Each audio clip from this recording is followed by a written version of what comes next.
Welcome to God Friday Discussions. As we embark on this journey together, it's important to acknowledge the diversity of thoughts, beliefs, and experiences that each of us brings to the table. Our discussions are rooted in a spirit of exploration, learning, and mutual respect. The views expressed are those of the individual participants and are presented for the purpose of open dialogue and personal reflection. Please note, we recognize and honor the freedom of personal belief. This platform does not advocate for any singular viewpoint as the absolute authority on spiritual matters. Our discussions are intended as a safe space for sharing and growth. We encourage you to approach each session with an open heart and mind, but also respect your personal boundaries. If at any point you find the content not to your liking or comfort, you're free to disengage as you see fit. While we seek to provide enriching content, participation is entirely voluntary. We assume no responsibility for any personal decisions or interpretations made in response to our discussions. Our aim is to foster a community where curiosity, faith, and understanding can flourish. Thank you for joining us on this journey. And this week's topics, we're going to be discussing relationships. And I didn't do any prep really for this week's topic, but which is kind of interesting because I did think about it like a good amount, but then just like couldn't really necessarily think of any um single point. Like I don't know, because it I feel like relationships, it's very important. It's one of those really important things in life, and we kind of take it for granted a lot of the times. But yeah, I don't know. What do you guys think? What are your thoughts on relationships? I was gonna say last week we kind of just rolled right into this and like we kind of got into the relationship, uh, talk about it, and immediately afterwards we all agreed.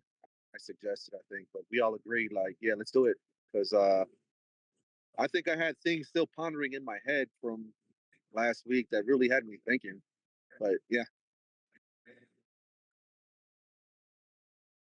Yeah, but I mean, I think we should first try to like define the parameters of our discussion because relationships is a broad topic. Are we talking about romantic relationships? Are we talking about marriage? Are we talking about hookups? Are we talking about relationships between just interpersonal relationships, siblings, no I parents and think this. children? I Like, think what are we? I'm sorry, Mohammed. I think relationships in general, and I think I'll lead it with this because in a relationship there has to be like a reciprocation for a healthy relationship. So if you don't have some type of reciprocation, regardless if it's romantic, one night stand, whatever, there has to be something like a mutually beneficial reciprocation for a healthy relationship. And I also Mhm. have a lot of other things I want to add in. I've been thinking about, but I know you're the relationship guru. I heard, so I want Well, to. Well, I maybe mean, for example, how does a child reciprocate in the relationship with its parent? I would say by being obedient to the parent, respecting the parent. The child, it's not the child's. I think each party needs to understand what the reciprocation is. So as a parent, it's not your child's job to pay you back. They're not indebted to you. So as a Mhm. parent, like the reciprocation would be seeing your child grow up and being an independent uh, adult. Mhm. Okay. Okay, so like basically your child doing you proud in a sense. Uh, Yes. okay. What do and you I think, Sheraj? um well, sorry, what was the question? Like in the parent-child, like what do you think is Right. the Matthew opened and said that relationships should be reciprocal. There should be a reciprocation in the relationship, right? So I Yeah. asked him, how does a child reciprocate in a relationship with a parent? And he said, like, okay, I we summarize basically doing the parent proud, being obedient, things like that. What do you think about that? I mean, I would think maybe just growing, like the kid growing bigger is like maybe that's the reciprocation. Like, okay, I'm gonna feed you and make you like try and pacify you when you cry, but you're gonna have to grow for me and get bigger to the point where you can do more things on your own and and eventually, take care of me when I get old. Yeah. I think, yeah, I like from I look at it from like me being a parent, right? Like I never want to ever be a burden to my children. I don't ever want them to think they have to take care of me, right? Because I understand as a parent, you have your own things you have to worry about. You shouldn't have to worry about taking care of your parent as well. For my children, from my perspective, the best thing that they could do and to reciprocate like a healthy relationship is like Mohammed described, make you proud, be respectable human beings, have dignity, things of that nature. And I think for And then narrowing I down think, the I guess, parameters, at least for narrowing down the parameters, maybe just saying human relationships, so like human to human relationships, as opposed to like human to animal or um some other entity. Maybe as opposed to human to God relationship, like just human to human, which argue like you can argue. Uh-huh. mhm. Although, I mean, in this relationship, child to parent, it also brings up another issue, which I think is a very contentious issue in the modern world, and that is the issue of hierarchy, relationships of authority, right? Because as Matthew highlighted, you want your child to obey you, right? So obviously, you don't consider it's not a relationship of equality, right? You don't have to obey your child, for example, right? So where does that feature in, let's say, relationships between adults? You know, because I think that's where things, and or relationships with a disobedient child. I think that's where things get a bit thorny. I mean, Hmm. what's on that? Like Yeah, I think like the whole hierarchy. I'm sorry, go guys. go Matt. I think we got a delay, do we? Well, the whole Oh yeah. hierarchy thing. I think that's a good pipe wrench to throw in this conversation, right? Which just brings you back to my original point. Each relationship is going to differ. The way you have a relationship with your wife is going to differ than the relationship you have with your children. The relationship you have with a coworker is going to be different than any relationship you have with a family member or a good friend. But I think in every relationship, there's some form of reciprocation for a healthy relationship. Otherwise, it's kind of like a one sided, hey, I don't really like this guy. He's kind of a dick. I just tolerate him, and maybe you get something out of it, you know. But for a healthy relationship, I think there's a reciprocation. Mhm. Would you say that relationships are transactional? Uh, that's probably a way of describing it in some way, shape, or form. Maybe the transactions appear different in every form. Like it's my job as a parent to provide my children with clothes, with food, with shelter, right? With the basic necessities of life. So that's a transaction. And it's their job as children to love each other and to, grow up, help each other, and be respectful human beings. So yeah, I definitely say that. Mhm, mhm. Okay, so let's upgrade it to the thorny area, right? What about the transactional nature of relationships in a romantic relationship? Let's say between husband and wife, or a man and his girlfriend.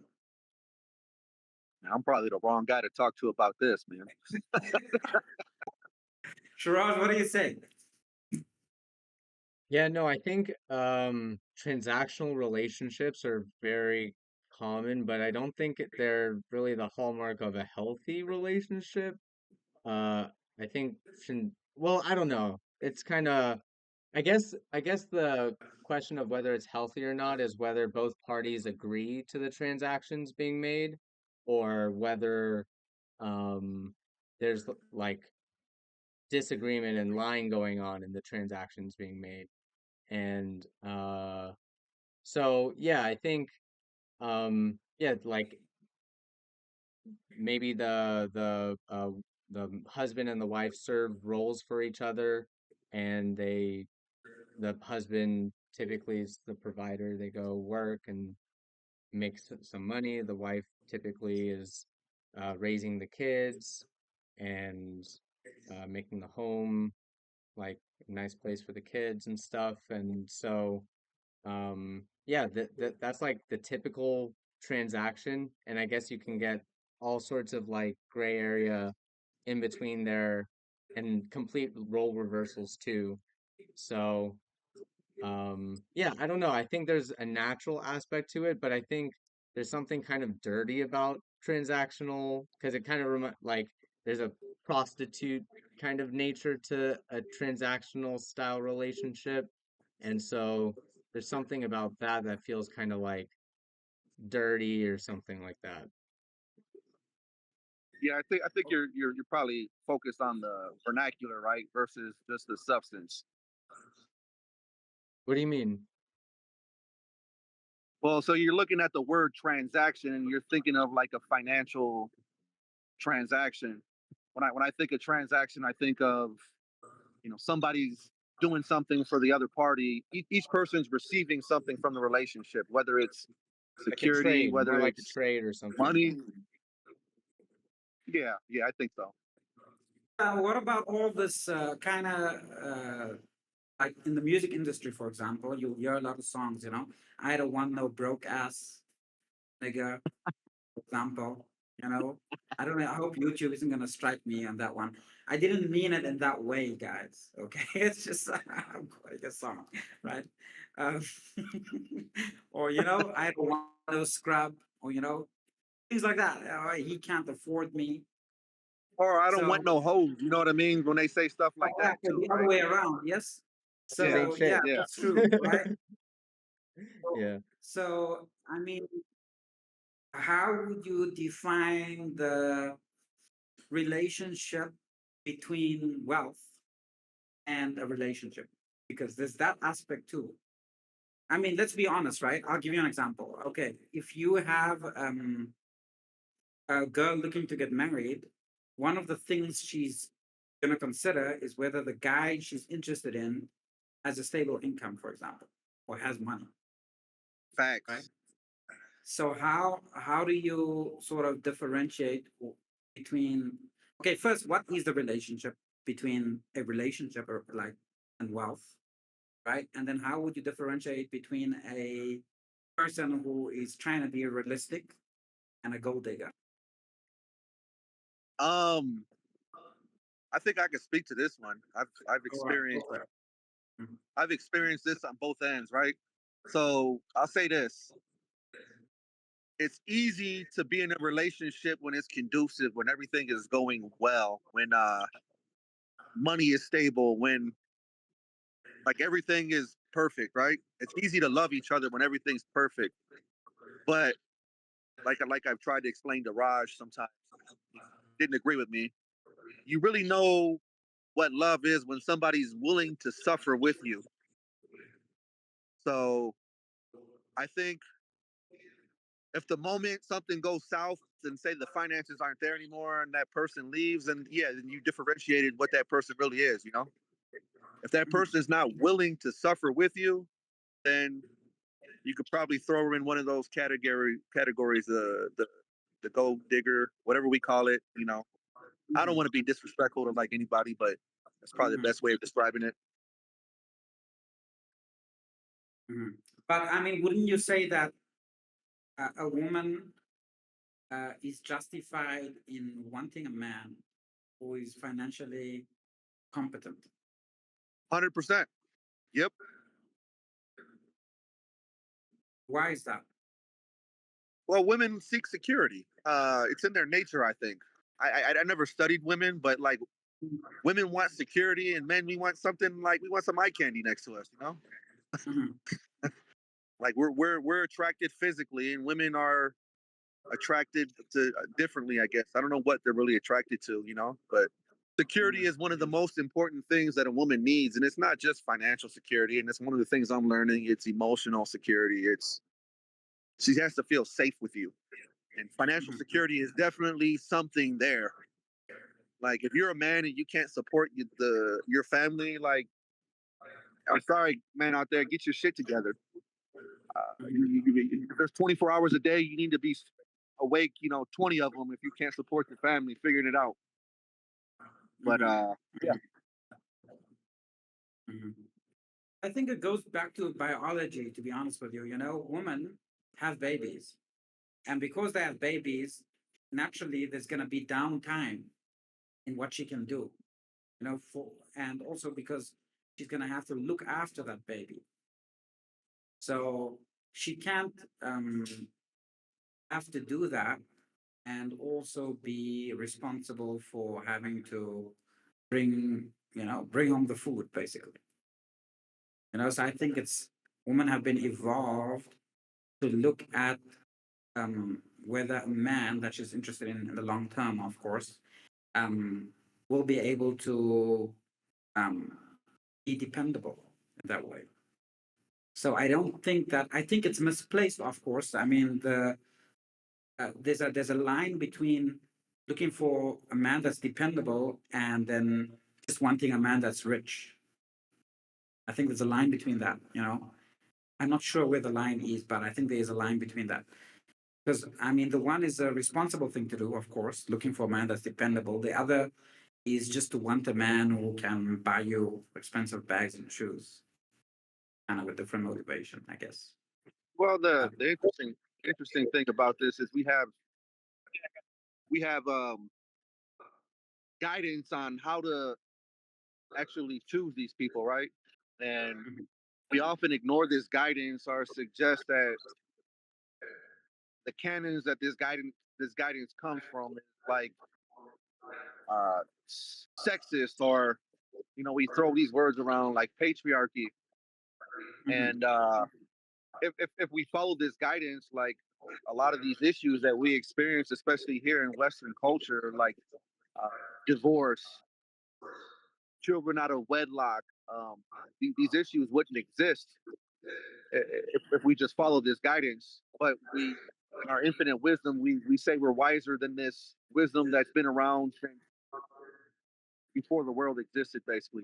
So yeah, like if we follow scripture, I guess I'd say we wouldn't run into these issues. mhm, mhm. Like, can you give us an example, maybe? You don't have to quote scripture, but if you can give us an example of, let's say, the problem of children out of wedlock. Like, how does scripture solve that? Like, I mean, I don't Well, mean just one, but like, how does it, in a broad sense, how does well, it solve? it talks about the importance of not having sex out of marriage, right?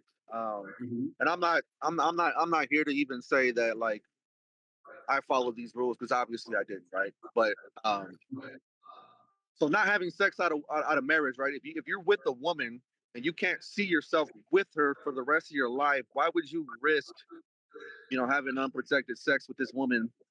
And I hear like flawed logic all the time where I won't marry her. I might have a kid with her. Like that. How backwards is our thought process? When literally Scripture gives us the guidance on how to move forward in all these issues. So I wish, in my case, that I knew a lot more when I was younger. I would have prevented a lot of headaches and a lot of I'd have had a lot more money. Yeah, all of Uh, it. Yeah, yeah, yeah. I mean, what do you think the relationship is? Because I look, people get married nowadays, right? Oftentimes when they decide they're gonna have kids, right? So they're like, okay, we're gonna get married because we want to have kids and we want our kids to have like two parents, in a married home. And then, but they don't have a problem. Generally, a lot of people don't have a problem with having sex before getting married. Like, what are your thoughts on that? Like, um, yeah, I think as a man, it's tough not to. In Western culture, especially, and this is kind of where I wanted this conversation to lead into, because in Western cultures, there's just so much. It's so sexualized, right? We see women walking around with. It's tempting, it's all over. It's everywhere, and it's hard as a man to stay pure because I think it's in our nature to to I don't know how to say it nicely. It's in our nature to want to mate, and Mhm, whether that's to reproduce or not, like you look at it in all nature, like a lion just wants to go have sex with all the lionesses. mhm, And I don't mhm, know, they don't care about the children. Actually, gorillas, I think they're one of the only like they go and have sex with the women. They don't even take care of the kids. They're just gone. You know. mhm, So mhm, I think it is in our nature to want to have sex, and that's what makes it so hard when you have temptation all around you. mhm. So yeah, yeah. So what basically so I think Christianity and Islam, Judaism also, a lot of religions try to regulate um sex, right? Tries to regulate how these things happen, like designates a proper place where it should happen and an improper place where it shouldn't happen. Um do you think that religion, I mean, this sounds like a very uh I'm playing devil's advocate, right? Do you think that religion has actually really managed to do that? Or do you think that it has failed? Well, if I'm talking to you last week, it seems like in Saudi Arabia, you don't have the issues we have here, and because it's like a religious state and it has strict guidelines on how a woman should present herself, and fathers are very protective of their daughters, where they don't want their daughters to be sexualized in any way, shape, or form because they want them to end up with a great man. So I Mhm, think in certain cases, definitely religion has succeeded in that, and maybe in other cases it hasn't. You know. mhm, mhm. Okay, so you see, the thing is now, okay, here's what I want to get at, okay? What about the age, like the age of marriage and the age of consent? Because that's also another issue. Because, like, if you say, because this is the problem I'm having, like, when I look at Western society or Western society in relation to Christians and Muslims who live in Western society, right? Um, People tend to get married later, much later in life than they used to in the past, right? On the one hand. On the other hand, we are saying, as Christians and Muslims, we are saying that they must remain virgins until marriage. I mean, do you think that's realistic or reasonable? I mean, I'm just like, I'm being honest. Look, just think about it. Like, let's say, like, I have a daughter and I'm busy telling her if I subscribe to the demands of the culture, right? I'm telling her, okay, you got to finish high school, then you got to finish college, then you got to start your career, and then you're going to get married. Which, other words, translation, I'm saying you can only have sex when you're 30, like for the first time when you get married. Um. Okay. I follow where you're Okay. going with this. In our Yeah. in our in our house, I think we're taking a little different approach, right? Um, I don't want. I don't know if I'm doing the right thing or not, to be honest, but I don't want my daughters to be men. I I want them to grow up and to be women. And maybe they can choose what it is. If they want to pursue a career, okay. Like, but I don't want to put that in like you have to pursue a career. I would be proud of my daughters if they were stay-at-home moms taking care of their children, in a healthy relationship with the man. Well, I mean, obviously, way better than me, and um, that would be more of But a Matthew, legacy. that is rather, that is an exception rather than the rule, right? In Uh Western huh. society, that's not.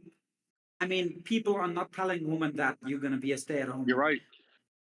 If anything, being a stay-at-home mom is looked down on, right? Yep, People are it like, is. right? So that's an exception rather than the rule,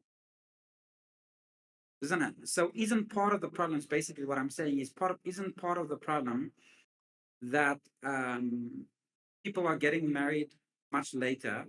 Because they're going to get married much later, of course, the temptations are greater along the way the longer you wait.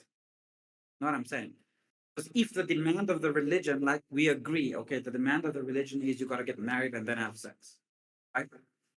Most religions, okay. So you understand what I'm saying? Yes.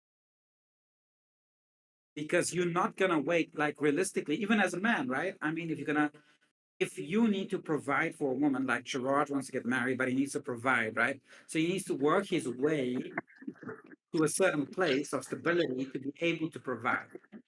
Okay, that might take him a long time to get there. You know what I'm saying? So yeah, we come. Let's say you the Christian priest and I'm a Muslim imam or whatever, right? And we come to Sheraj and say, well, God doesn't want you to have sex. Okay, and Sheraj is working his ass off and he's like 32. I'm just saying, right? He's trying to get married. Get what I mean? You see where I'm getting with this, right? So like, what are you like? How do you navigate that? Know what I'm saying? Sheraj, you get what I'm saying? Yeah, no, to be honest, I I think um not to put well, first of all, I would say it's really hard to navigate that, like especially when in school, like in high school or middle school even, kids are having sex and like it's considered like, a thing to brag about, a thing to be proud of. Um and I kind of makes sense in a lot of ways too. But um I think like yeah, I mean it's really up to people teaching their kids like why they should wait to have sex and Bible like if you're a follower of the Bible, then yeah, you could do it through, teaching the Bible or something like that. If not, it's I think you have to like focus on people's feelings and just like not feeling pressured or something like that to do it and to do it when it feels right for them to engage in the activity. And yeah, I don't know, in Western culture, asking for sex before marriage, like it I think it depends on like I feel like in most circles it would be a hard ask, but then there's some circles that like maybe in the more religious communities you see it maybe a little more of that, like people waiting. Um, but it honestly seems waiting kind of seems like yeah, very tough thing to do in reality just because it's such a strong drive for humans to do. And the fact that we're waiting longer, like, yeah, that strong drive isn't going anywhere. And I think like one thing I noticed that was very interesting is when I go to South Africa and talk to my cousins and stuff, a lot of them hadn't had sex, and that was actually surprising to me. I was like, "Oh, whoa, that's surprising," because usually like people have had sex or something by now. And And even though South Africa is not like an Islamic country, right? It's a Western country. yeah, it's pretty westernized. I mean, there's definitely more Islamic stuff going on. Like over here, you don't really see too many mosques, but over there you see them more, and they're like a bit louder. Like you can hear them do the calls and stuff. Um, yeah, but Yeah. So I I mean, the reason why I'm asking you guys this is because I kind of think I have a more or less a solution to the this problem, and yeah, that is that I think that marriage should um the actual marriage should be separated somewhat from the expectations of marriage. You know what I mean? hmm, So what I mean by that is like, let's say that Sharaj is trying to be religious and he doesn't want to sleep around or whatever, right? Say that that's you now, right? And you there's a person you want to marry, and she does really want to marry you, right? I mean, why can't you get married before you figured everything else out, knowing that you are both trying your level best to figure everything out? You know what I'm saying? Mm-hmm. Because I feel like um, we live in a modern time where things work very differently. The economy works very differently, also. You know, so we gotta have sort of a more flexible approach than the standard patriarchal narrative. You know what I'm saying? Like in the standard patriarchal narrative, I'd first have to be fully financially settled so I can take this woman aboard, you know, from her father to me, and I will be responsible for her like her father was responsible for her. But that means also that me as a younger man, I have to be somewhat at a level or on par with a father, which is not going to be true because I'm much younger. You get what I'm saying? Yeah. So I feel like it needs to be re-looked at from the perspective of, look, this is a younger man and he's going to get there at some point, but he's not there yet, and that's fine. You get what I'm saying? Well, so You know?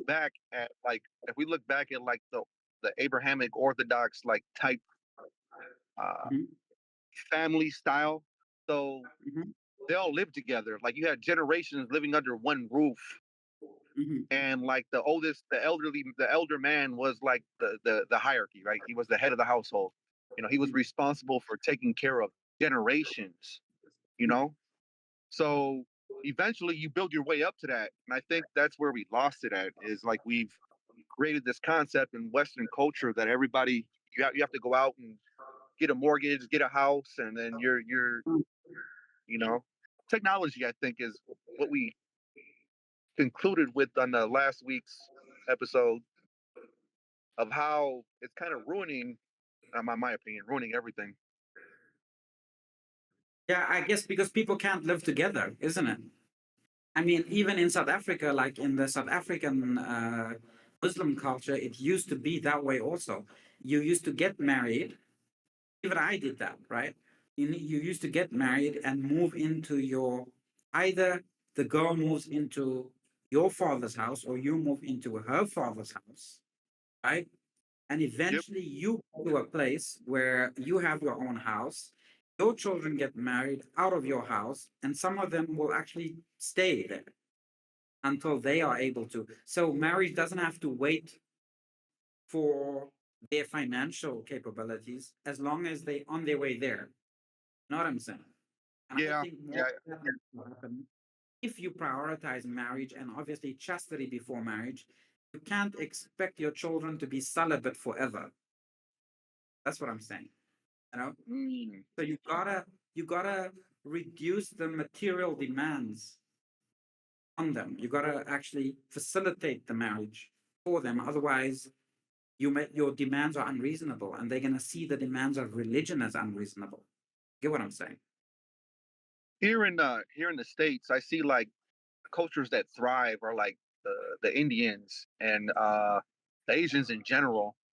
They literally like will 14 of them will literally live under one roof, and they'll all chip in on paying something, right? And then they'll go and they'll buy another house or they'll buy another business and they'll buy another business, and then they actually set their family up with like wealth, true wealth, by actually working together. And in Western culture, we like frown on that. Like, oh, you're 30 and you still live with your parents, and okay, like I even fall into that trap now that I think about it. I even opened up with that.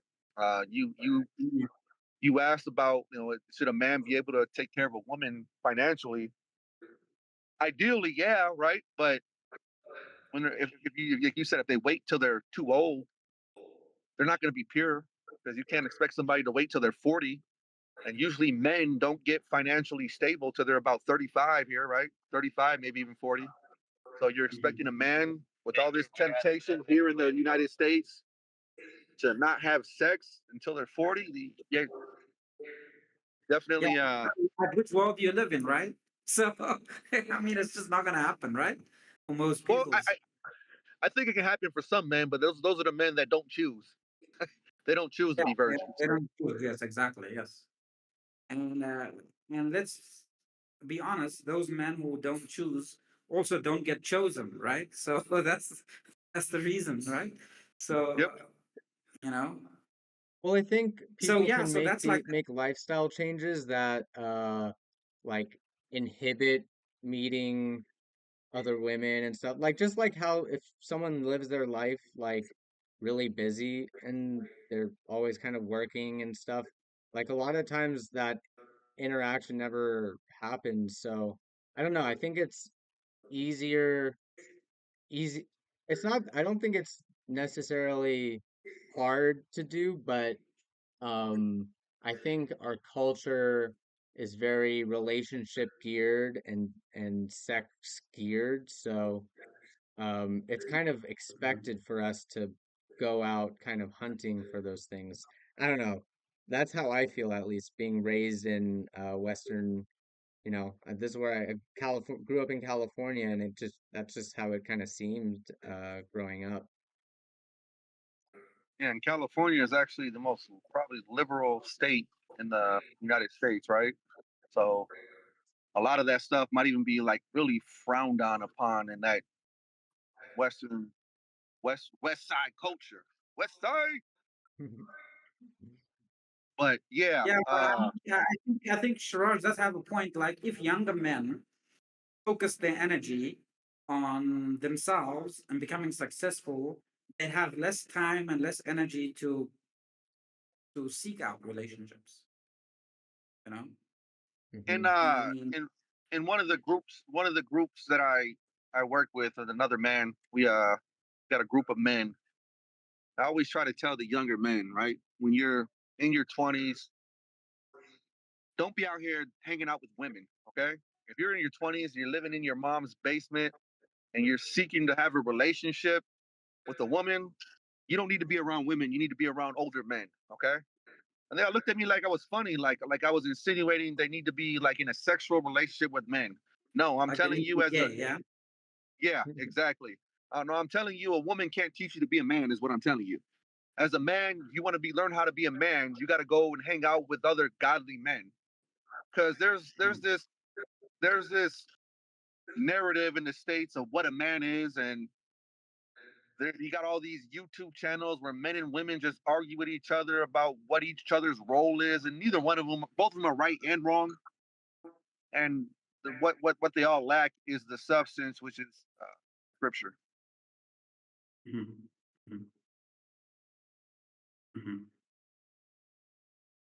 Okay, so the thing is, like, there's now, it's all good and well for us to say, right, people should get married. Okay, I think we agree on that, right? People should get married. But I mean, what about all these marriages we're seeing? I think there's like more than 50% of marriages end in divorce. I mean, what do we say to that? Like, okay, we're saying people should get married, but there's basically, you know, a greater chance that your marriage will end in divorce than that you'll stay married, statistically anyway. So Yeah. what is the incentive there to get married? Well, You know? I think the statistics aren't acknowledging that people are getting married for the wrong reasons to begin with, right? Um, so number one, to have a success, and I'm not saying you need to. This has to be a successful relationship only, but uh, for a relationship to be more likely to be successful, you got to be you got to have a solid foundation, which is God first. So uh, if you're not right with God to begin with, man, you're not right for someone else. And too often we jump in these relationships seeking fulfillment within each other, and all the time we're going to disappoint each other. One thing people will do is people will let you down, people will disappoint you, but I mean, for Christians, we believe the only person that will never disappoint you is Jesus Christ, right? So if your foundation is solid to begin with, like you're solid in your faith, I think the likelihood of your marriage succeeding is like exponentially, or I mean like 90+% more. You know what I mean? Mhm. Mhm. Yeah, I get. I mean, if I can take it out of the context of religion, I think what's important in marriage is to have a common goal that is not each other. because it pulls the marriage together, you know. Mm. I know when people focus on each other and they just want to focus on the relationship, those relationships don't last because the point of a relationship can't be the relationship itself, Well, I you know. think the point of the relationship has to be bigger than the two of you. Exactly, exactly. Bigger than the two of. So I think, I mean, out of the religious context, because look, we want. I mean, for me, for example, I want people to have good relationships with each other, even if they're not Christian or not Muslim. I mean, it's good for society. Let's put it that way. It's good for Yeah. society when people do have fulfilling long-term relationships. They get married, and whether we agree with their religious convictions or not. You know what I mean? So I think that's one of the what you mentioned, like when they have a common sort of interest in believing in God, that helps definitely. A lot. Um, What would be? I guess I would ask this question because there are obviously relationships where people aren't Christians, aren't um, yeah. Muslim, aren't Jews that actually have successful relationships and probably even more successful than most Christian relationships. I would say Christian marriages. What would be like a good common goal for those people? Like what would be something bigger that would? Well, often it's the children. Often their keen interest on seeing their children be raised well uh, helps them cement the relationship. You find childless marriages to be a lot harder actually than when people have children. I mean, that's one way, but I mean, then you find people meeting each other where they have or are pursuing a common interest. For example, let's say Doctors Without Borders, right? If you get like maybe a woman met her husband, they were humanitarian aid mission, right? That's a great Mhm. way to stay married because um, they're in a relationship, but they have a greater goal together, right? Okay, So so that that's one way. I well, think a lot of people do. sorry, man. I'm sorry about that. Playing the devil's advocate here, right? Yeah. So I do kind of see the children thing, but what happens when the children grow old? That's why we see like a lot of divorces and people in their 50s and 60s. Um, what like if a common goal is something that can easily end quickly. Let's say your common goal is like you said, we're on a humanitarian mission, so you guys travel together. Well, that's what I'm saying. That's when the relationship's conducive because you have this common interest, right?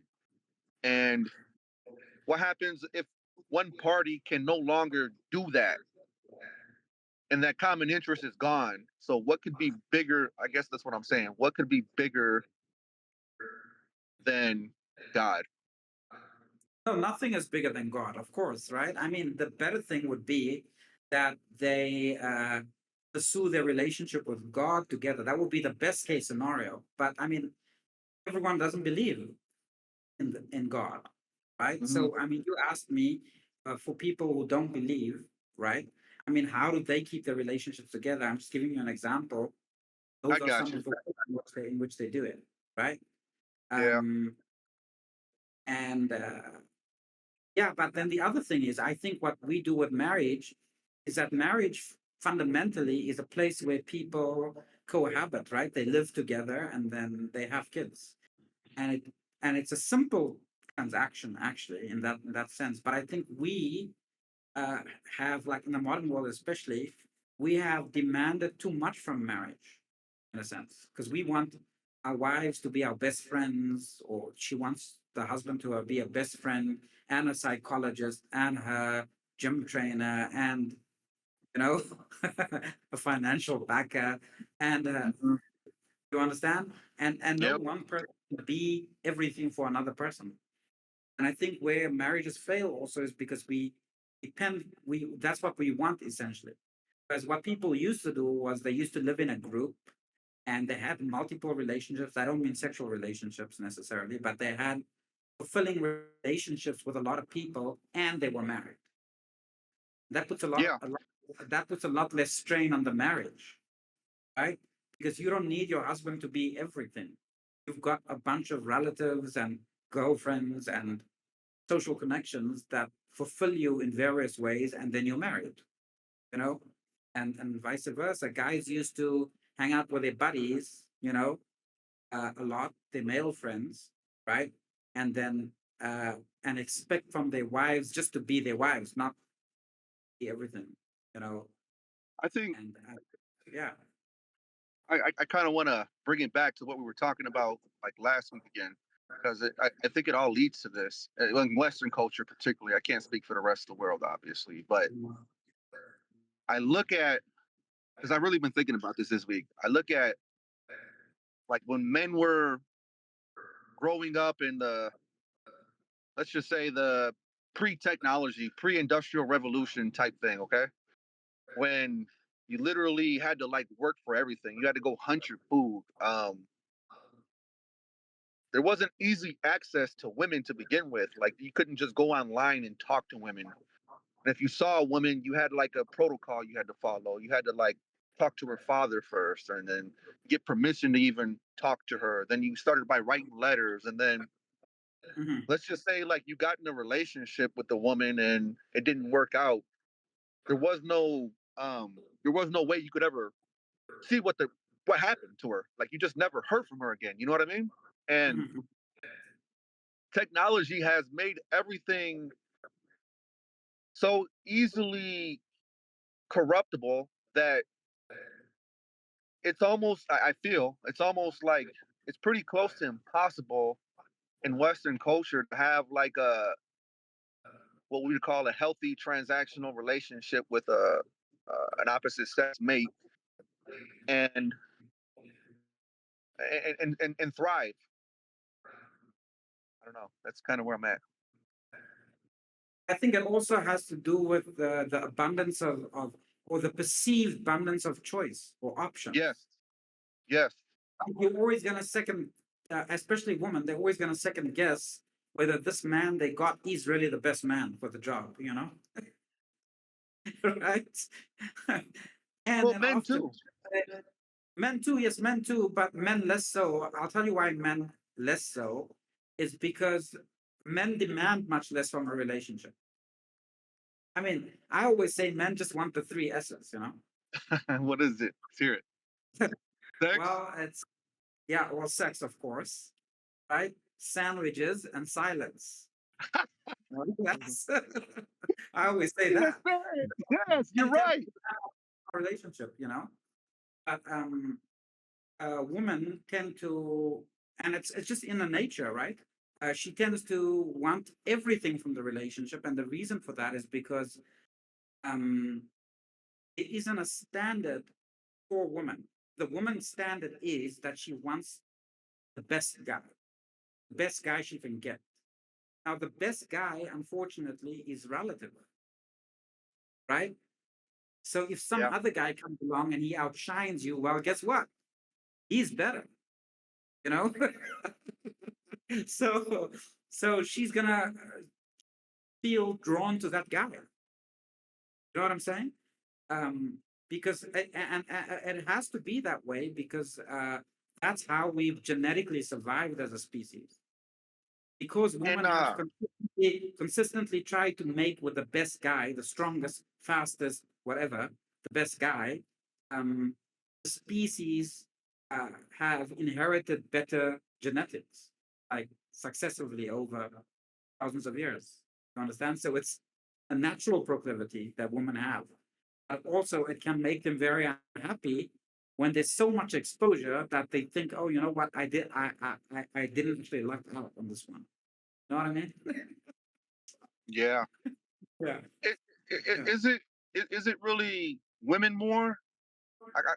From what I see, it's kind of equal because I think a lot of men think they're more valuable than what they are as well. Like in Western culture, I can only speak for Western culture. I work with a lot Mhm, of men that aren't very put together well.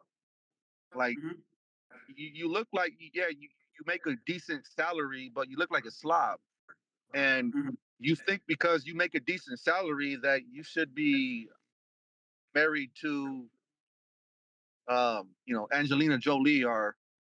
or somebody. You think that's your caliber, and your vision's actually skewed too.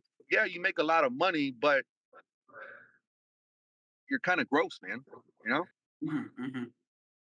So Yeah, so yeah, I mean, there's that too, right? So men are just not, uh, um, I mean, they're not matching the competition. You could put it that way, right? So if he's never going to take care of himself, and there's always going to be all these other men that outshine him that he could easily, uh, you know, um, sort of match, then he's going to have problems, right?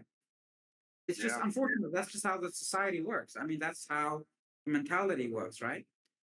I mean, I was watching this one video where this woman says that she lost interest in her boyfriend. I forget which UFC fighter it was, because he got beat up so badly in the ring, but he didn't fight back hard enough. wow. And that turned off immediately, and she just dumped him basically because of that.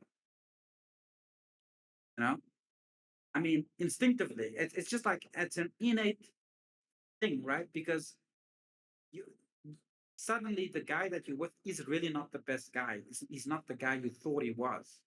You know what I mean? So is that kind of it's called hypergamy, but I mean that does exist. And I think the reason why a lot of divorces happen, in fact, I think 70% of divorces in your country is initiated by women. Hmm. And that's the reason, Well, because social media has done things to women that they they they need this validation from other men, right? So no matter you can have a man and he could be everything you want, but you still want other men to desire you, and which is Mhm. wrong in my opinion, because as a man, you don't want your woman like walking around trying to make herself desirable to other men. Of Like course, you because like that's like cheating, right? I mean, yeah, similar. basically, yes, it's cheating. Yeah. Just reminds me of when you were talking about in Saudi Arabia, because I've really been pondering on this, dude. It's been on my mind all week. Is you said you look around and you don't see um, women dressing provocative, and you don't even have the desire because you don't see women dressing provocative, so you don't even have the desire to stare at women. When meanwhile you walk here in the states, you could just sit there on a street corner all day long, and it's in your face all day long. You see, the thing is about the dress code issue. Actually, I'm glad you brought it up because I have an analogy. I don't know if it's right, but I have this analogy. Okay. Because I was wondering, I mean, I got into a debate with somebody and they were like, why do Muslims have a prescribed dress code? I mean, isn't that tyrannical on women? Like you're forcing women to wear to cover up, basically. You're forcing them to do it. Like, isn't that wrong? And I thought about it I mean, I considered what he was saying. I didn't basically just go and say, oh, well, no, you're wrong, blah, blah, blah. I gave it some thought and I thought about it deeply.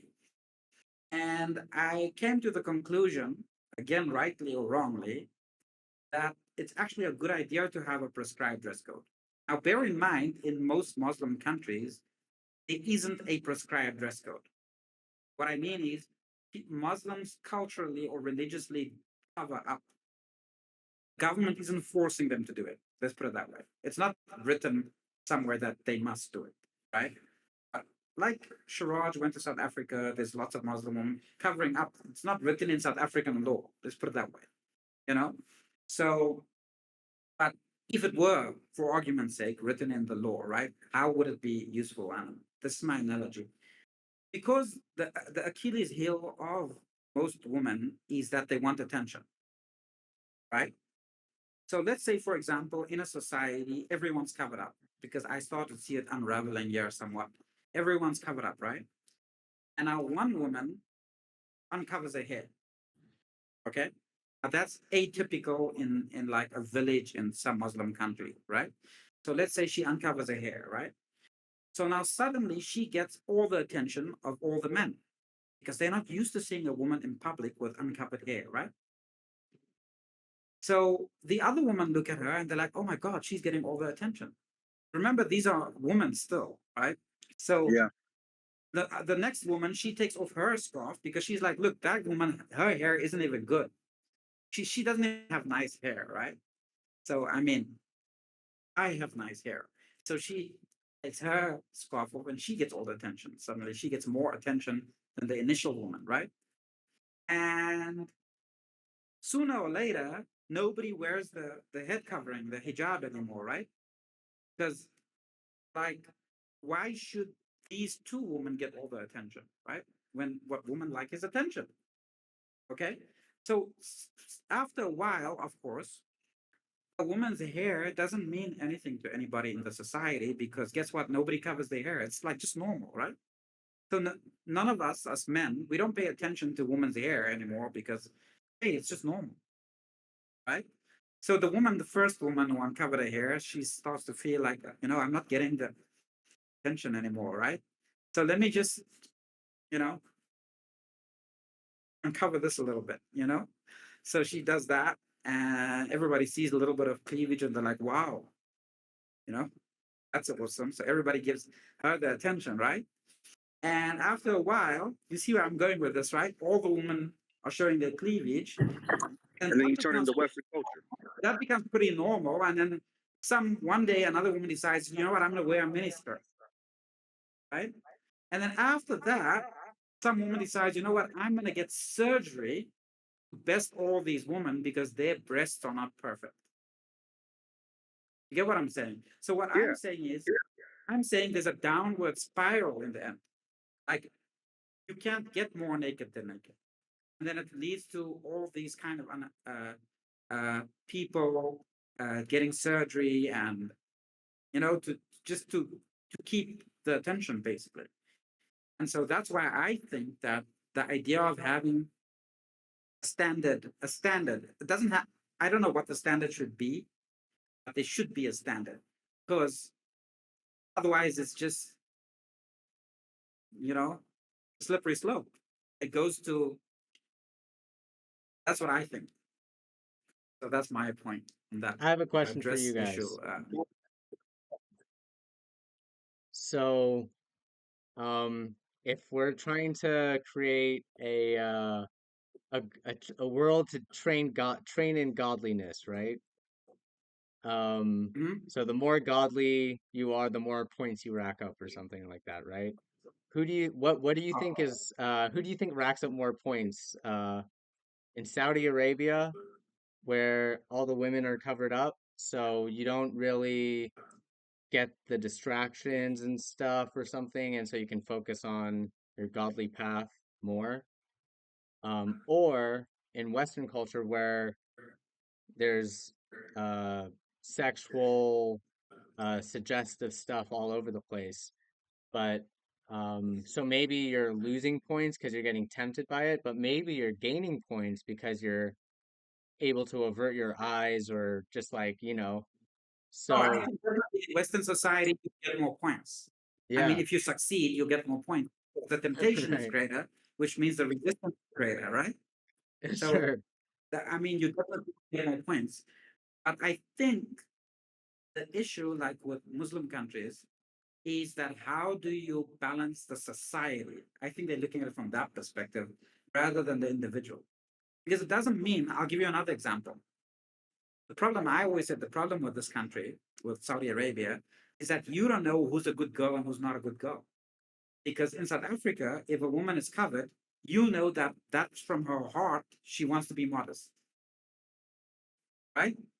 Hmm. In Saudi Arabia, because all women are covered, right? You don't know if she's covering because it's something she wants to do or because it's societal pressure to do it. Sure. You get what I'm saying? So you Totally, don't know yeah. if her mentality is that she wants to be modest or she's just by default. You get what I'm saying? Mm. So underneath all that, you don't really know who you're dealing with. You get what I'm saying? So the issue of so it's a I guess it's a complex issue, really. Yeah, Yeah. no, it's What do you definitely think? there's trade-offs to each method or whatever like Side, that. yeah, But I think that's yeah. interesting what you say about it, the individual versus the collective, because there's a lot of that individual versus collective um concept or battle that is always going on. Like Western society has turned a little more individualistic, I would say, and so I think uh, when it comes to dating apps and stuff like that, you see a lot of well, I don't know if this has to do with being individualistic or collective, but um, you do see like a huge asymmetry with dating apps and like men who's gonna swipe yes for most women, and then women who are gonna swipe no for most men, and that. But I think it's like an individualistic kind of mentality where you can kind of go and it's very like go shopping almost. You can go shopping for a human being and just select, oh yeah, I like this one. Um, but I think like maybe that's kind of what's the issue is there's too much of an individualistic nature in American culture, and maybe we should be a little more collective in the way we do things. Maybe dating, like a lot of times people will find relationships through other friends and stuff like that. And yeah, there's like I think that is probably like I think dating apps is probably the most common now, but I think that was like one of the most common ways to meet other women or other people is through friends. Mhm. What do you think of all this, Matt? Um, I just keep reverting back to the how technology just like ruins us. So we could use it for the good, but I feel like we don't. We use it to destroy ourselves. Uh, One of the things we talked about is the appearance of having these options that you really don't have. A woman, for example, might think that the man that she's with, like Mohammed was talking about, is inadequate because she gets all these messages on social media from all these different men, and she feels like she has all these options. Being realistic, all these men they just want to smash. Uh, that's all they want to do. And men go on there, oh, you're so beautiful, you deserve the world. A woman deserves the world because she's beautiful. You know, that's not a reason to give somebody something. No, like what substance do you bring other than beauty? But yeah, I just keep reverting back to how technology destroys us.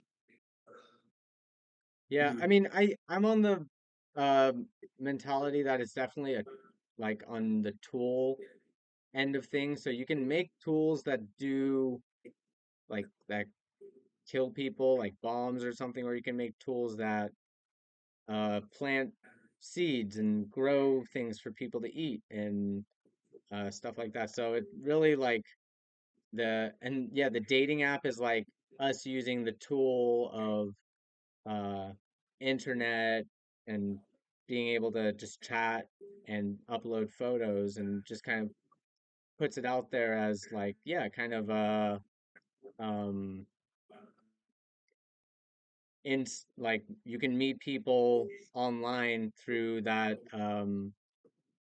through the premise of developing a romantic relationship. And so yeah, it's pretty like I and I noticed like a lot of people don't enjoy using it. Like maybe unless you're in the top percentile of users who um get a lot of action, I guess. But if you're not, then a lot of the user experience, from what I hear, isn't good. Like people don't like it. But it is, yeah, I think we do need more just collective activities and stuff like that, or just to normalize that sort of thing a little more to kind of create more of a natural uh, ability to meet people rather than, you know, dating apps or something like that. And, there's also activities too that exist, and it's kind of just up to us to go out and find them. It just takes it's more of a less instant gratification, I guess. Internet is really good with instant gratification. In one of the books that I'm writing, I have a scenario where the town, like this community that these people are living in, fictional community, they have a monthly get together, communal get together. So because they're a conservative society, the governor of this town is trying to encourage people to get married and procreate because they're the last people on earth. So the story takes place in the apocalypse. There's a nuclear war, everyone's dead. So there's only this little community. They don't know if there's other communities that exist, right? So the governor is like, listen, we have a duty to keep the species alive, right? But for some, it's a conservative bunch of people, so they don't want to mix, like the men and the women to mix, right? So the governor comes up with this like a law, right? And he says, okay, once a month we're gonna have a communal get together, right? And in this night there is no prohibition. But if you find yourself with a man as a woman, or and that's your husband. So he does that to circumvent the conservative rules because people are just not getting that they need to understand, because they still have it in their mind that, oh, I want the richest man for my daughter, or I want the, but he's saying the situation we're in is we don't have time for that because there's only a few people, so he does this, and then he sort of grants an amnesty, a general amnesty, and says, okay, on this night when you get together, right, um, men and women can socially interact, and if they choose to be together, then they are for each other. So you just reminded me of that kind of thing, because it was based on the premise that in a biblical culture back in the day, right? I mean, and Matthew might be able to back this up, right? The idea of having sex with a woman that wasn't your woman was like an oxymoron. Because if you had sex with a woman, that meant she was your woman, she was your wife. If you understand what I'm saying, it wasn't such like it wasn't a fornication culture. You couldn't just have sex with a woman and then say, "Oh, thank you very much, goodbye." I mean, I've it heard didn't things though, work man. that way. I heard that Eh? I've heard some funny things, like I don't even know if this is true now. Like I don't know if it was like comedians making a joke. Um Uh, uh, but yeah, there's like, have you heard of like maybe some tribes or something that like they'd have the whole village like have sex with the one woman when she's ovulating because they believe that they would get like the best qualities of all the men from all the men. yeah, yeah. Well, that must have been uh, that woman must have suffered, yeah, That yeah, that's a a different lot, time. yeah, yeah. But that's kind of an interesting point that Jordan Peterson, like I remember him bringing up how religion kind of in a way domesticated the human species by making it like one man to one woman kind of thing, because otherwise you have like one man who takes a bunch of women or something like that, and a bunch of men who don't get any women, and then they get all upset, and then they kind of like that's like a part of the Yeah. cycle of violence or What something like I that. what I didn't like about Jordan Peterson's thing is that what Yeah. he basically promotes, because he's obviously staunch promotes monogamy, right? So in a way it leads to kind of a communist approach to sex, Mm. because you're saying that each man must have one woman so that each woman can have one man. But the fact of the matter is that, and we see it in society, is that a lot of women will not choose a lot of men. You understand what I'm saying? So you saying that a woman has to be forced to be with a man in a sense, you enforce monogamy that, you know. that she doesn't necessarily want because otherwise she's not going to have anyone. But that doesn't naturally occur in society. And it doesn't even naturally occur where there is enforced monogamy. It doesn't even naturally occur then. So what I'm saying is that that just never worked. It didn't work in history and it doesn't work now because there's a lot of women you can see now in America as a great social experiment because it's like a free for all, right? There's a lot of men, I think 30% of American men never have sex, right? But 100% of American women do. What does that tell you? Did you You know what say I mean? 30% of American men never have sex? Yes, 30%. 30% never ever get chosen for to mate. They never have sex. Yeah. Wow. But 100% of American women do, which means that they are women mating with the same men. They won't choose. And so I think it's just part of the makeup of the human species for some people never to pass on their genes.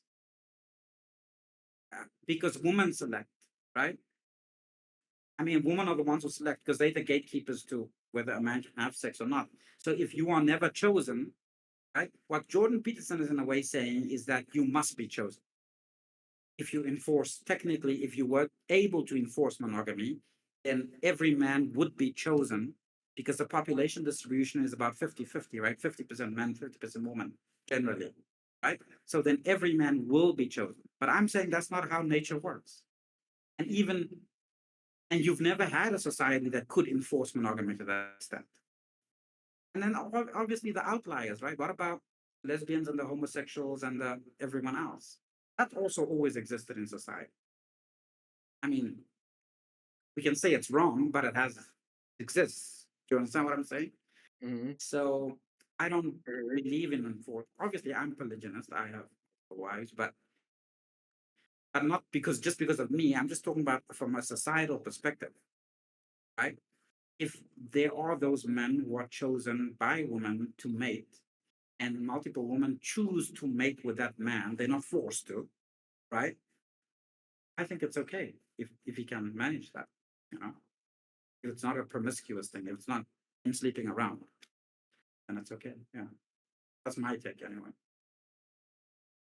Yeah, no, I think that's fair. I think like a big point to Jordan Peterson's idea of monogamy is that um just like it it does spread out the women basically. it and actually yeah, that's an interesting point that the because what yeah, an interesting thing is how we like I guess we have twice as many grandmothers as we do grandfathers or great grandfathers or whatever. And that's because you did have that dynamic where like one man can have sex with a lot of women and procreate with a lot of women, but you don't have it the other way around so much. A women can only do like so much.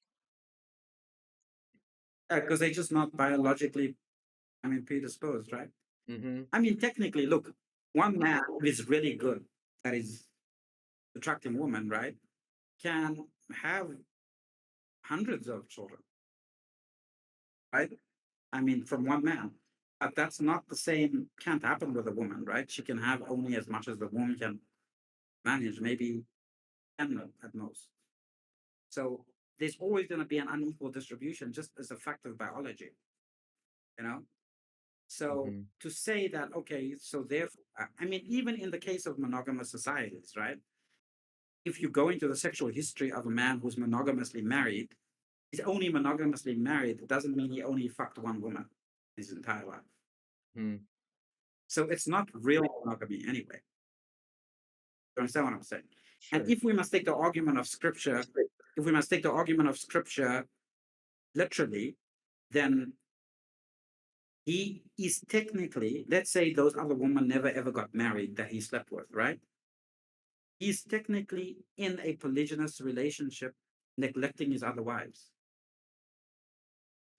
If we were to look at it from a scriptural angle, because if having sex means marriage, then he's married to the other woman he fucked.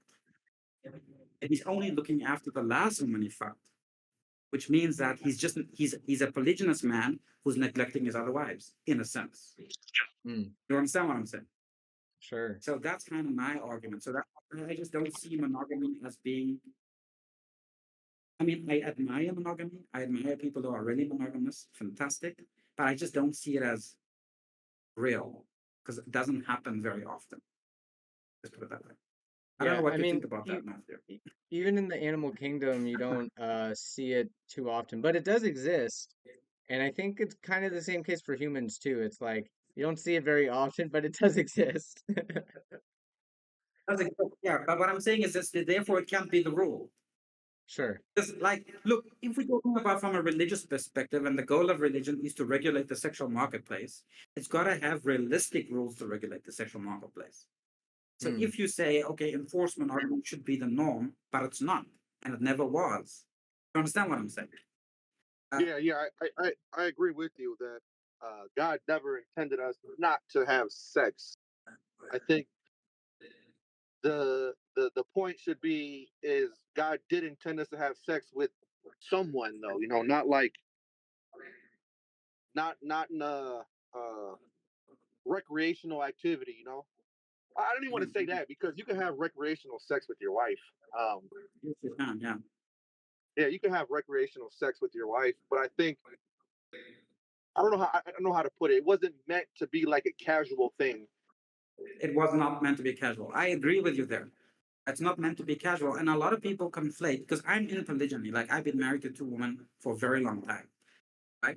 And a lot of people conflate polygyny with casual sex, and it's totally not the same thing. Because you can go and have casual sex with any number of women, right? A polygyny is not that. You actually married to more than one woman, which you're responsible for.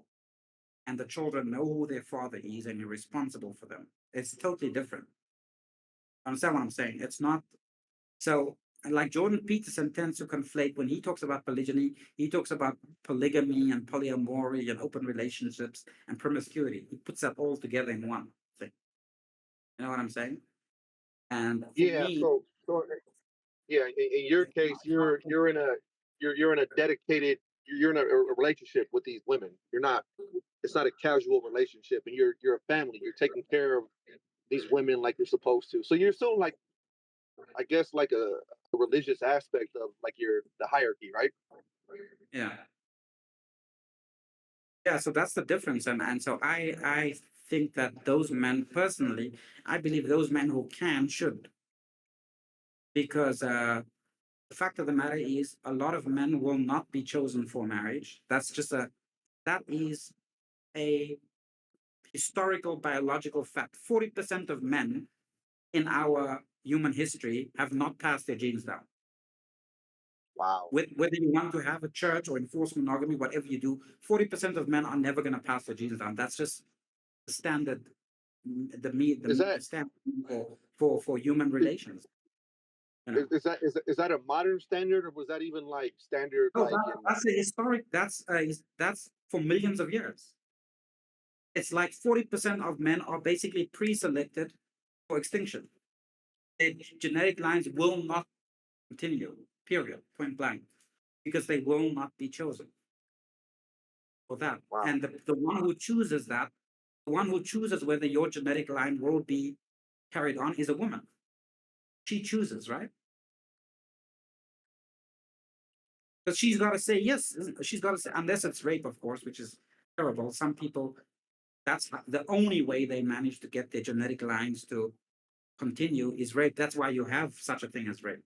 Rape has existed also throughout human history because some men never get chosen, and the only way they can perpetuate their genes, because what people want to do, right, is through rape. But rape has historically, throughout all societies, been frowned on. Something bad, obviously. You know? So devil's advocate here. Yeah. Um is this something that's I say this without coming out bad. So the fact that some of the we know that God made men in a manner that we're designed to mate, right? So every man has Mm-hmm. the desire to mate. Mm-hmm. is it a design too that he designed some men that not to like ever mate, or is that a? I'm not sure this is the point you're making. I'm just trying to clarify. Or is this a like a cultural thing that because I think I there's think somebody for everybody. You know I what I think mean? it's in it. Let me give you an example, Matthew, and this is a little bit disgusting, but I'm going to say it anyway, right? When you ejaculate as a man, there's millions of swimmers, right? But Hmm. one swimmer gets to the head, and the other millions get eliminated from the competition. Hmm. Okay, life is a competition from the very beginning, and whether you will mate or not is also a competition. That's just a fact. Wow. And women sit there and choose the winners, and that's just how it has been, and that's how it will always be. And the losers never get chosen. When I look in even like biblical scripture, a lot of that suggests that as well. Like you want to talk about baby mama drama, the Bible, it's all there. Mhm. And like men throughout all and ancient biblical history have never been with just one woman. Like they've had, multiple wives. Like according to us, like King Solomon had like 1,000 women. He was probably a sex addict, to be honest, which is another story. But Mhm. um, yeah, like a lot of that suggests that you don't hear the stories about just your everyday Joe that was like a good guy, and a lot of these guys that were had this baby mama drama, like they were like jacked up. I don't know how to put it. They were like, but the women still chose it. You know what I mean? So obviously, that I Mhm. don't know if it was something physical or there was something else they were bringing to the table that the other men weren't. That they just kept choosing these men. You know? Mhm. Yeah, I mean, Yeah, you look, got the me fact thinking. of the matter is, Matthew, if you were King Matthew, you would have 100 women lined up by your door. That's the truth, right? So, as King Matthew, if you chose a couple of women, that's your version of being chaste. You get what I'm saying? Because Yeah, if you King Matthew and there's 200 women lined up to your door, but you have three wives, that's your chastity. That's your service to God because you could have 200, right? Uh, so it depends who you are, is what I'm saying. You know, yeah. um, yeah, and that's just I mean, I don't know if it's unfortunate, but that's just how our species works, I guess. And it's gonna work like that whether it's above board or it's gonna work like that whether it's under the table. But that's how it works. So when I see like a lot of these, all right, so I see a lot of women. I see a lot of humans that I just want to emphasize. I see a lot of people that are delusional. So I'm just going to talk about the women in the aspect now. Like a lot of these Mhm. women aren't attractive women, right? But because they get messages on social media, they have this false perception that they're just extremely attractive women because you got all these guys want to have sex with them, obviously. And that's all the guys want to do is they just want to get it off. And it's probably like these men that you're saying um, that don't get chosen. Uh, Mhm. yeah, you really got me down a rabbit hole here, bro. I'm really every time I talk to you, it's Yeah, they don't get chosen. I mean, I've seen men who might even have a girlfriend. Okay, I've coached men like this, by the way. He has a girlfriend. He loves the girlfriend. He wants to marry her, but she won't marry him. Okay. When you check up on him later, right? His girlfriend broke up with him within 3, 4 months, married someone else. You understand? wow, If he wouldn't marry him, he was not good enough. He was just filling her a space for her in her life at that time. wow. And I've seen You multiple know? stories like that. I've seen the flip side too, where women would leave a man that she wants to marry to be with a man that she wants nothing to do with. I don't know. Yeah, there's a lot of backwards thought process. I guess the point that I was making is it's kind of like our job as parents to like groom our children to be desirable. Yes. I mean, yes, if you want to be on the winning team, right? I mean, the winning team is obviously getting married, having a family. That's the winning team. So if you want to be Yeah, on the winning team, you got to raise your children to be desirable for marriage. Because not, and let's face it, like not every person or young person lives their lives in a way that is going to be desirable for marriage, man or woman, right? yeah, So, I mean, I mean, for example, right? If you had to choose between a woman who's never been with a man and a woman who has had 20 men, right? Probably you're going to choose the woman who has never been with a man, right? So the woman who had 20 men lived a life in such a way that made her undesirable for marriage. But a lot of men would, the woman with the 20 men, a lot of men would sleep with her, right? But they won't right. marry her. So, Yeah, so it depends on if you want to be on the winning team and the winning team is marriage and family, then you got to live accordingly, right? As a man, for example, you can't obviously not invest in yourself and in your success and then say, oh, well, no woman's chosen me for marriage because you stepped out of the competition, right? So that's what it is in the end. Yeah. yeah. It's I think it's a little more complicated than what we're thinking too. Hmm. And I do believe, I personally, and it's my personal belief, I do believe there's somebody for everybody. But we we get this false sense of options, like you said, because of the technology, which is what I keep reverting back to. When in all reality, if you only saw like two or three women your whole life, like, you know what I mean, you wouldn't have that perception of that I have options. In all reality, you probably don't have as many options as you think, and like some of the women you think you have a chance with, like, you may not even, you know. Yeah, exactly. Exactly. And then also, why would you be concerned with options? That's the other thing, you know? That's all. Everybody's seeking to be fulfilled. They're seeking to fill their void, right? And some everybody fills it with something, and somebody fill it with a relationship that, and these things that we fill them with, they're insatiable. Like you can never satiate yourself with these voids that we try to fill them with. It's like Mhm. pouring water into a cup that has holes in it. Yeah, it's gonna fill up, but it's gonna drain out quickly too. They're gonna, oh, I gotta fill Mhm. it up again. I gotta fill it up again. That's why I keep reverting back to like the only, probably the most, the fighting chance you'll have for a successful relationship with an opposite sex mate is standing on a foundation of God.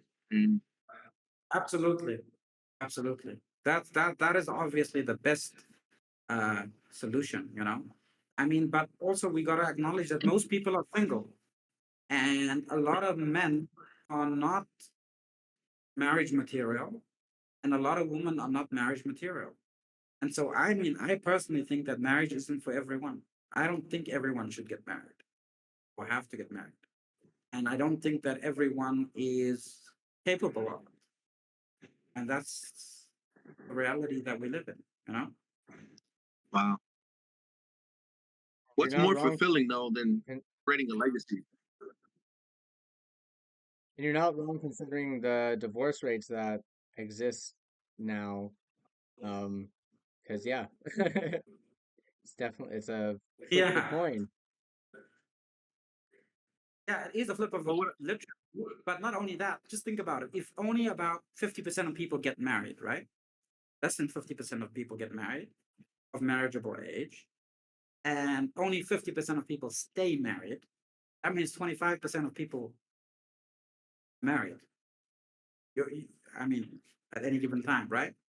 So, I mean, it's not stacked up in your favor. The odds are against you, right? Hmm. Um, and I mean, I'm not trying to discourage people from getting married, but I mean, the way I look at it is, I actually don't think everyone should get married. I really don't think so. I mean, it would be nice. It would be good. It's almost like a utopia. It would be a utopia, right?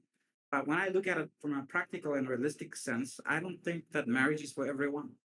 I think some people should be single their entire lives and find fulfillment in platonic relationships and friends and whatnot, and the things that they do. And I don't think anything wrong with that. You know, Yeah, I agree. what do you say? And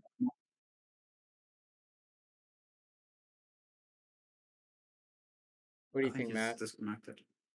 Uh, but yeah, I mean, I definitely agree with that, and um, yeah, I think definitely don't have to get married, and there's a lot of ways people aren't married but still like have kids and stuff like that. One thing that I definitely think that marriage is good at is stability, though. So I think it's nice when a lot of people get married because things are very stable. Like, okay, this is a family, they're growing Mhm. up, they're over there, this family, like things become much more long term in those sort of relationships. And then if people aren't married and kind of like maybe having a relationship with people here, people there, it's a little harder to socially keep them in a certain frame or Mm, something like that.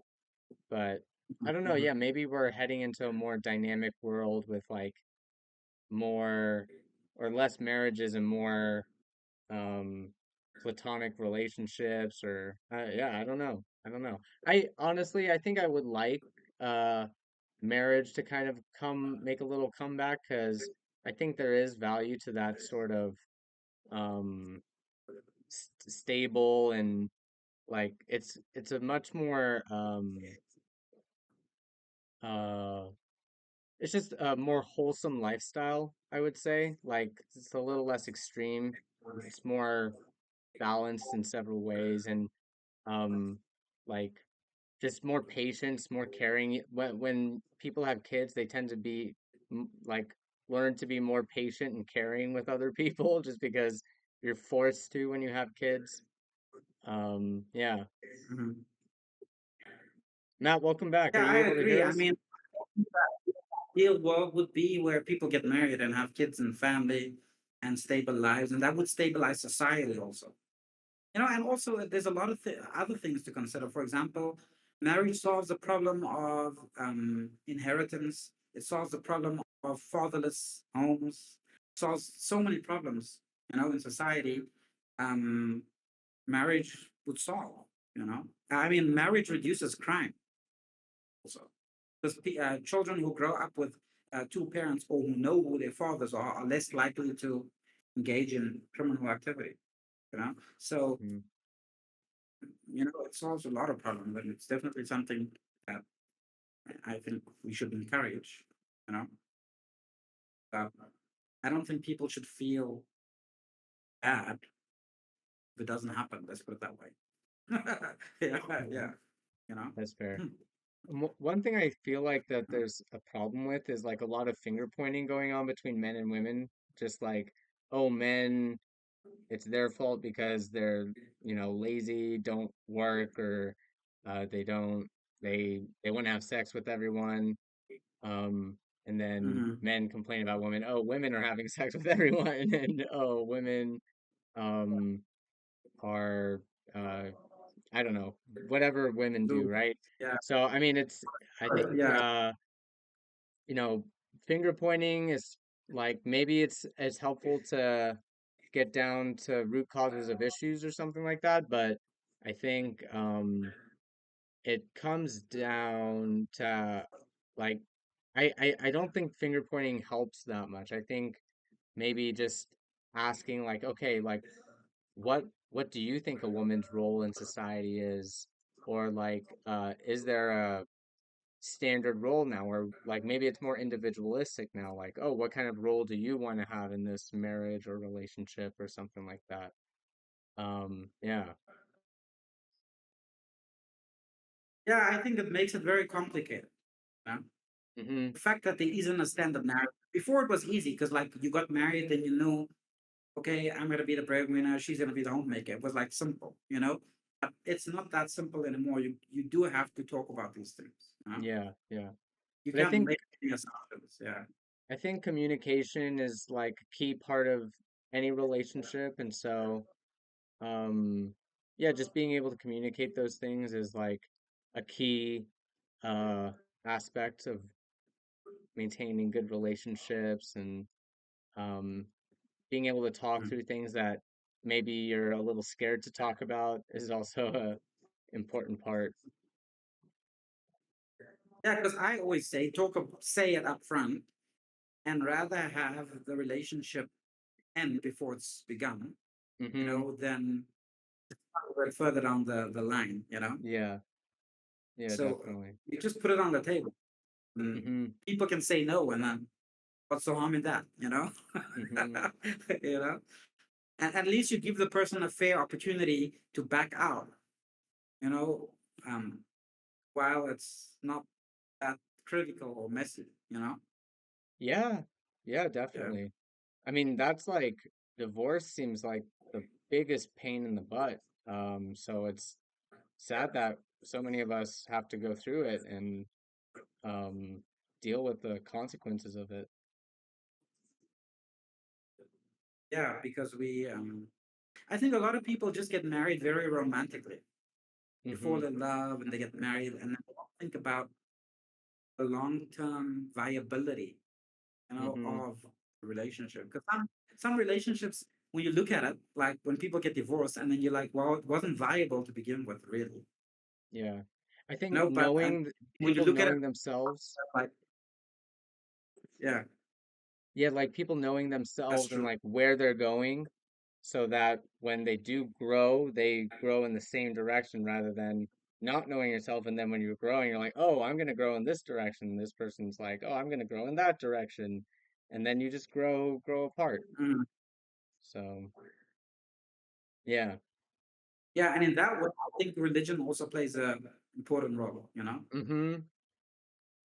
You marry someone of the same religion, with certain basic assumptions, that helps us. You know? Yeah, because there's certain basic assumptions, like in religions about, or any particular religion, about how the marriage is going to be conducted. If you agree on those basic assumptions, it makes things easier.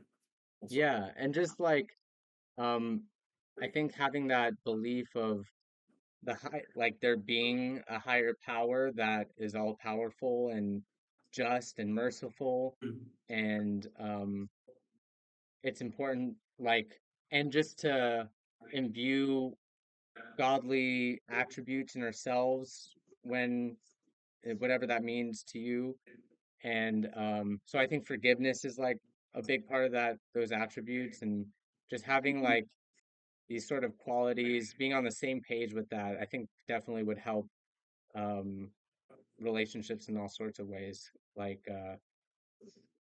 yeah, forgiveness I think is a big one. Just being able to forgive others when they do stuff to you, and vice versa, they forgive you when you do stuff to them because we all make mistakes. And yeah, it's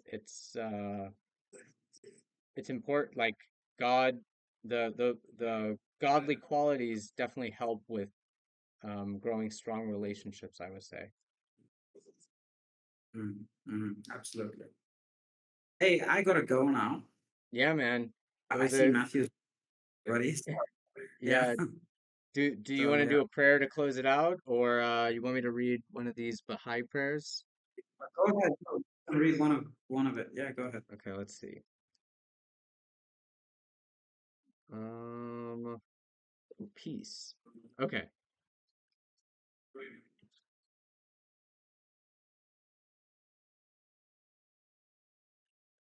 no long, but all right, let's do it. Thou art kind. Oh, thou art kind. Oh, thou kind Lord. Thou hast created all humanity from the same stock. Thou hast decreed that all shall belong to the same household. In thy holy presence they are all thy servants, and all mankind are sheltered beneath thy tabernacle. All have gathered together at thy table of bounty. All are illumined through the light of thy providence. O God, thou art kind to all. Thou hast provided for all, thou shelter all, conferrest life upon all. Thou hast endowed each and all with talents and faculties, and all are submerged in the ocean of thy mercy. O thou kind Lord, unite all. Let the religions agree and make the nations one, so that they may see each other as one family and the whole earth as one home. May they all live together in perfect harmony. O God, raise aloft the banner of the oneness of mankind. O God, establish the most great peace. Cement thou, O God, the hearts together. O thou kind Father, God, gladden our hearts through the fragrance of thy love. Brighten our eyes through the light of thy guidance. Delight our ears with the melody of thy word, and shelter us in the stronghold of thy providence. Thou art the mighty and the powerful. Thou art the forgiving, and thou art the one who overlooketh the shortcomings of all mankind. All right. Okay, thank you very much. Thank you. All right, Until next till next time. time. Yes, sir. Welcome. See you, bro. All right.